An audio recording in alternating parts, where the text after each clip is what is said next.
खुलुमबाय नोंथांमोनखौ फुंबिलिनि गोसो गोथारै बरायबाय। दिनै 6 नभेम्बर 2020 शुक्रबार। फैदो दिनै फुंबिलिनि माखासे मोजां गाज्रि आरो फिसा गेदेर खौरांफोरखौ फारि फारि मिथिनानै लानि। लोगोफोर, दिनै फुंबिलियाव बांद्राय खौरां गैया। जाखिनि खौरां दङ बैफोर खौरांफोरखौनो फारि फारि बेखेवनोसै। गिबि खौराङा जाबाय कलकाता हाइकर्टआ मैयाहाय बिस्थिबारखालि दिवाली एबा काली पुजायाव बमा गावनाय आरो फाननायखौ वेस्ट बेंगलाव बन्द खालामनो अर्डार होबाय। वेस्ट बेंगलावल' नङा, बेबायदिनो गोबां रायजोफोराव बमा फाननाय आरो बायनायखौ बा गावनायखौ बन्द खालामदों। 14 नभेम्बर आरो 15 नभेम्बराव बे काली पुजाया जागोन बा दिवालीया जागोन। लोगोसे अशोक गेहलतजों दैदेनजानाय राजस्थान गभर्नमेन्टआ रायजोआव बमा फानबा एबा सोरबा बाहायबा 10,000 रांनि जुरिमाना फोनांनायनि आयेन सोसननाय जाबाय। माने एबारहाय जाय बिथांमोना बमा गावगोन राजस्थानाव, बिथांमोना जुदि हमजायो अब्ला 10,000 रां फाइन होनांगोन। गुबुन फारसेथिं चिरां जिल्लानि सिङाव थानाय फेरफेरि लामायाव सानै ड्राग्स फालांगिरिफोरजों सोमोन्दो थानायनि सन्देहआव एरेस्ट खालामजादों। बिसोर सानैनि मुङानो जाहैबाय पुल्ल कुमार रय आरो नित्यानन्द रय। सानैबो राजबंशी मानसि। दा बिसोर सानैखौ पुलिसा एरेस्ट खालामनाय जाबाय। दानिया फैदो गुबुन खौराङाव। गुबुन खौराङा जाबाय क'क्राझार जिल्लानि दतमा इन्टिबिलि गामिनि बर'नि मुंदांखा देंखो सुजुगिरि लिरगिरि मुसुखा गयारि बिथाङा बा आयंआ आथिखालाव देहायारि आरो नखरनि लोरबां थासारियाव गोग्लैनानै दङ। बर' हारिनि दैदेनगिरिफ्रा बिथांमोनानि नखरखौ एसे नायफिनोब्ला बिथाङा दासिमबो मेथाइ सुजुनो थाखाय बा मेथाइ खननो थाखाय बिथाङा राजि। बिथाङा सरकारनिफ्राय अनसुंथाइ लुगैदों बा सरकारनिफ्राय माखासे अननाय लुगैदों। नोंथांमोना माखासे सावगारि नुदों जानो हागौ। बिथाङानो जाहैबाय मुसुखा गयारि आयं।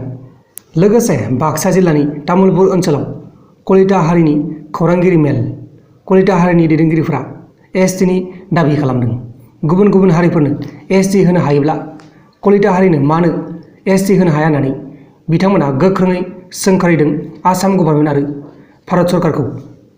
गुबुन खौराङा जाबाय चाइना हादोरनि डक्टरफ्रा सासे गथ'नि उदैनि बान्दारनिफ्राय 1 घन्टा अपारेसन खालामनायनि उनाव 70 सेन्टिमिटार बा 70 सेन्टिमिटार गोलाव तार दोंसे दिहुननो हादों। बे गथ'आ बे तारखौ बोरैहाय मोनजाखो बेखौ दासिमबो खौराङाव फोसावनाय जायाखै।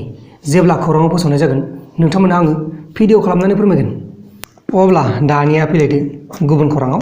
गुबुन खौराङा जाहैबाय दिल्ली सारिता बिहाराव सासे मानसिया पुलिसजों होसोजाना खारनायाव BMW गारिजों सासे पुलिसनि आथिंखौ सौख्रुमनानै गालांदों। दायनिगिरिखौ हमनो हानायनि उनाव बेनि गारियाव जौ बथलबो मोननाय जादों। दा बे दायनिगिरिखौ पुलिसफ्रा एरेस्ट खालामबाय आरो बेनि सायाव केसबो लिरनाय जाबाय। लोगोसे मास मोनबा सिगां आसाम तिनसुकिया जिल्लानि बागजान अइल फिल्डआव अर खामनाया दासिमबो गोमोरनो थाङाखै। जोंनि बे हादोराव दा बेनो बयनिख्रुइबो गोबाव समसिम अर खामनाय जाथाय जाबाय आरो बे अरा खामबाय थानोबो हागौ। बेखौ जोङो रोखायै बुंनो हाया। बोसोरसेबो खामनो हागौ, 6 मासबो खामनो हागौ बा बोसोरबाबो खामनो हागौ। बेखौ दासिमबो रोखायै बुंनो हाया। दानिया फैदो जोबथारनाय खौराङाव। जोबथारनाय खौराङानो जाहैबाय आर्नब गस्वामीखौ 14 साननि थाखाय कास्टडियाव लांनाय जाबाय।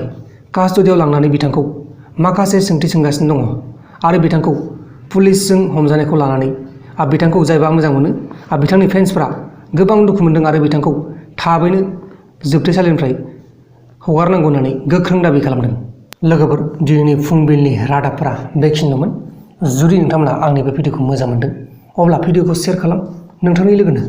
आरो दासिमबो जुदि नोंथांमोना आंनि बे प्रान्जल नार्जारि इउटुब चेनेलखौ साबस्क्राइब खालामाखै अब्ला अननानै साबस्क्राइब खालाम। गाहायाव साबस्क्राइब लिरनाय दङ। बै साबस्क्राइब लिरनायखौ सेरनानै होबानो जाबाय। बाय बाय।